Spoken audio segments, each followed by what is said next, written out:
Déjà, sur la partie visibilité, il y a des erreurs qui sont faites sur le profil d'Estelle. Il y en a qui ne sont pas faites, mais je vais quand même parler des erreurs qui n'existent pas aussi. Comme ça, si vous les avez sur votre profil, c'est des choses auxquelles il faut faire attention. Je vois beaucoup de profils où il y a le prénom et le nom avec une partie ici en majuscule ou les deux en majuscule, ou parfois, Inch'Allah, c'est inversé. Les gens qui ne savent pas faire la différence entre le prénom et le nom. Donc, si vous avez des majuscules sur votre profil, il faut absolument les enlever. Pas bon pour le moteur de recherche de LinkedIn. Ensuite, quand vous avez créé votre profil LinkedIn, vous voyez qu'ici, Estelle l'a déjà fait. Je vais me mettre sur… ouais, bon. Normalement, quand vous avez créé votre profil, ici, vous allez avoir un petit tiret, des chiffres et des lettres, etc. Je vous inciterai à regarder l'URL en haut. Ça, si vous ne l'avez pas enlevé, ça influe vraiment à la baisse votre visibilité à la fois dans LinkedIn et à la fois dans Google, puisque votre profil LinkedIn, c'est un site internet tout simplement. Et quand vous l'avez créé, votre profil, votre site internet, il y a un URL public qui vous a été attribué automatiquement. Donc, c'est important quand vous êtes sur votre profil d'aller vérifier si en haut vous l'avez déjà changé. Et si vous n'avez pas changé, vous cliquez sur modifier le profil URL, juste ici. Vous cliquez sur le petit crayon qui est là, et là, vous dégagez tout ce qui est à la fin. Déjà, rien que ça va vous faire ranker sur la première page de Google quand on a tapé votre prénom, votre nom, votre domaine d'expertise et potentiellement votre ville. Et pareil sur LinkedIn. Si vous pouvez être amené, par exemple, quand vous appelez Bourguignon ou j'en sais rien, Hervé Hubert, avec des noms bien français où il y en a beaucoup qui les ont, des fois, ça va vous mettre que ce n'est pas possible de changer l'URL. Du coup, vous pouvez rajouter un point ici. Si le point ne marche pas, vous pouvez rajouter un tiret. Si le tiret ne marche pas, vous pouvez rajouter un slash, un tiret du 8 ou du 9. Je suis sur Mac. Et si vraiment ça ne marche pas, du coup, vous pouvez rattacher votre prénom et votre nom avec votre ville.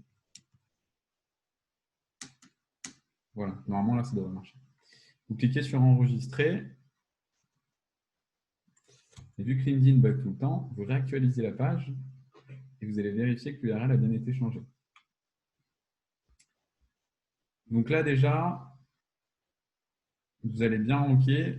Enfin, ça ne va pas se faire de suite. Il faut laisser le temps à l'algo de LinkedIn et au moteur de recherche de Google de vous réannexer du coup dans les premières pages. Et normalement, si vous faites une recherche en navigation privée, bon là, je suis sur Ecosia, donc c'est un peu différent. Yes, vous voyez que là, il y a mon profil premier dans Ecosia. Happy. Et si je vais sur Google, en navigation privée, c'est hyper important, sinon vous avez toutes vos recherches et votre cache et Google va cultiver votre ego et vous dire que vous êtes en premier. Ce ne sera pas vrai. Voilà, vous voyez que là, on a… En parlant de photos, Vincent, on a 12 ans. Yes, voilà. Vous voyez que là, il y a… Ouais, on se comprend, Florian, on se comprend. Yes. Voilà. Donc sur la visibilité, bien évidemment, il n'y a pas que ça. Il y a toute une stratégie de mots-clés qu'il va falloir mettre en place sur votre profil. Donc, que ce soit sur les mots-clés que vous avez utilisés ici, dans le header, les mots-clés que vous allez utiliser dans votre résumé, les mots-clés que vous avez utilisés dans votre volet expérience. Vous voyez qu'ici, il n'y a pas d'écriture sur le volet expérience, on y reviendra après, c'est dommage. Et bien évidemment, les mots-clés que vous allez rajouter ici dans vos compétences. Alors là, petit tips d'escroc. Une personne, quand elle vient sur votre profil, il n'y a pas d'étude qui montre qu'elle va forcément s'attarder sur le haut, sur le milieu, sur le bas, mais par réflexe, on va souvent en haut et on scrolle et on va en bas. Donc, quand on remonte ici, on a vos compétences. Moi, ce que j'ai pour habitude de faire, c'est de dire aux personnes, quand vous rajoutez des compétences, déjà, renseignez-vous sur les mots-clés qui sont les plus importants sur votre secteur ou qui vont potentiellement être tapés ou recherchés par vos cibles sur LinkedIn. Donc là, vous voyez par exemple que Estelle a mis communication, conduite de projet, événementiel. Là, l'événementiel, il me semble que c'est en lien, Estelle, avec ton activité actuelle. Donc là, il faut rajouter des mots-clés sur ce que vous allez rapporter, sur ce que vous allez apporter à votre cible. Et pour même aller plus loin, vous pouvez même vous amuser à rajouter, je vais prendre par exemple le profil de Mélanie. Vous pouvez même vous amuser à rajouter des phrases sur ce que vous apportez, parce que ça, c'est les 3 premiers trucs qu'on voit vos prospects, et c'est ce que votre réseau va recommander. Donc là, vous voyez, quand il y a des skills qui sont recommandés, ça rajoute un petit plus 1. Donc l'idée, c'est d'avoir 99 personnes qui vous ont recommandé sur vos 3 premières skills. Donc vos compétences, voyez qu'on triche un peu, c'est des compétences, mais c'est aussi des résultats que vous apportez à travers votre service. Si je reviens sur l'exemple d'Estelle, production graphisme, communication responsable, voilà, elle aurait pu très bien mettre à avoir des supports de communication qui vous ressemblent. Ce n'est pas vraiment une compétence, mais en tout cas, c'est un résultat que vous apportez à votre client. Pour ajouter une nouvelle compétence, vous cliquez ici, et là, vous pouvez rajouter des phrases et des mots-clés. L'idée, une fois que vous avez rajouté, par exemple, avoir Estelle, je te laisserai le modifier après, hein, je fais ça à l'arrache.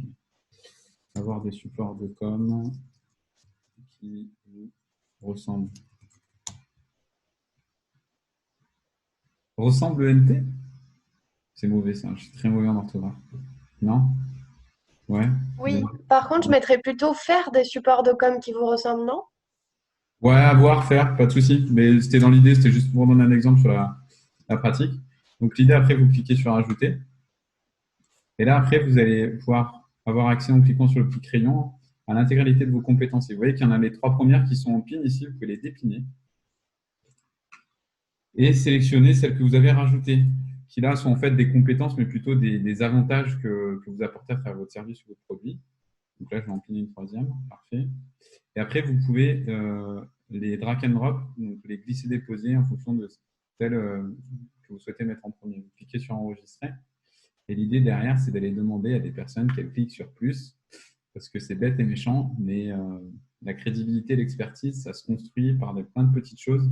Et si le fait d'avoir des personnes qui vous ont recommandé, il y a des personnes qui sont au courant de à quoi ça fait référence, ça rajoute un peu de crédibilité sur votre profil.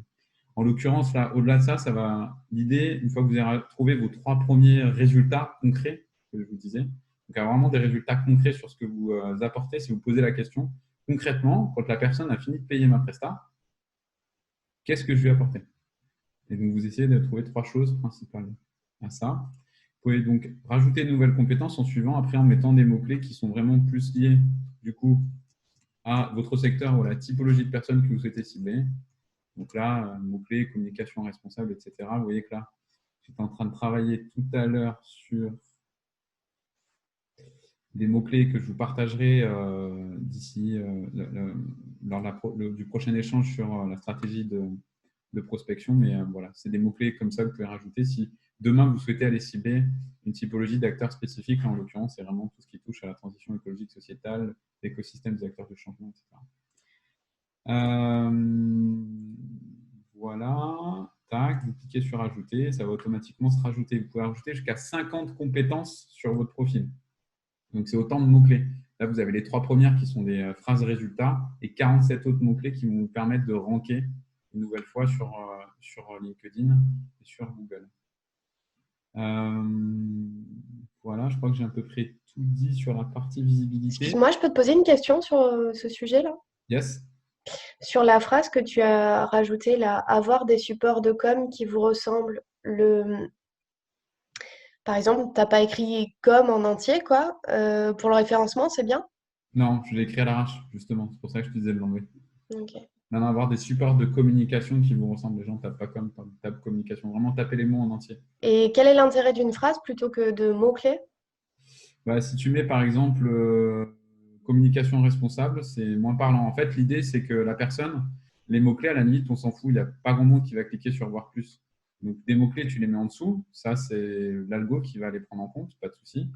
Et ici, ces 3 premières choses, c'est juste pour donner de l'insight sur ce que tu apportes dans ton activité. Donc, en lien avec le fait qu'une personne, quel que soit l'endroit où elle va sur ton profil, elle est capable de comprendre ce que tu apportes. D'accord, ok. Voilà. Tac, tac, tac. Et éventuellement, si vous êtes en peine de mots-clés, vous avez des mots-clés de trend que vous pouvez aller trouver sur un outil qui s'appelle All the Hashtags. Malheureusement, ce n'est pas forcément relié à LinkedIn, mais vous avez pas mal de mots-clés que vous pouvez trouver qui sont bien référencés sur les réseaux sociaux, sachant que LinkedIn met en place les hashtags depuis maintenant 2 ans et demi, donc ce n'est pas encore un outil qui est extrêmement puissant pour ça. Et ça vous permet de trouver des mots-clés similaires, et après, vous avez sinon les mots-clés des Google Trends, et ou si on reste sur LinkedIn et que vous connaissez des personnes qui sont concurrentes. Par exemple, qu'est-ce qu'on pourrait taper? Graphiste responsable. Oh, ça sonne mal, ça.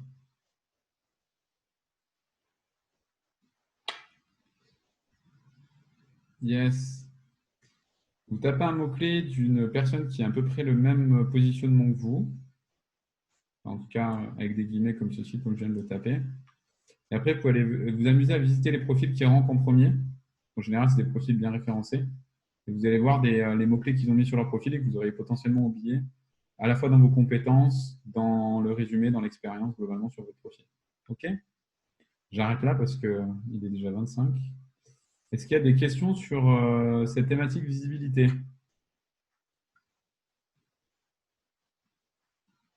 Ou est-ce que j'étais d'une limpidité? Moi, j'en ai juste une au niveau de l'URL, ce que tu expliquais au début. Les accents, ça passe ou pas sur les noms? C'est une bonne question. Je te dirais de ne pas en mettre. Parce qu'en général, ils ne sont pas nécessairement tapés. Ok. Moi, une question, Florian, tu recommandes donc de charger la mule, d'aller jusqu'à 50 mots-clés en complément, quoi. Excuse-moi, Mike. Ouais, tu recommandes d'aller jusqu'à charger la mule jusqu'à 50 mots-clés, finalement. Jusqu'à 50, ouais. Par contre, ça coupe à la fin quand tu parles. Jusqu'à 50 compétences, yes. Ouais, c'est ça, hein, de charger au maximum. Ouais. Ok. Yes, yes. De mettre un maximum de mots-clés qui sont en lien avec à la fois tes compétences, mais aussi ce que vont rechercher tes cibles. Ok, merci. C'est quand même relativement proche.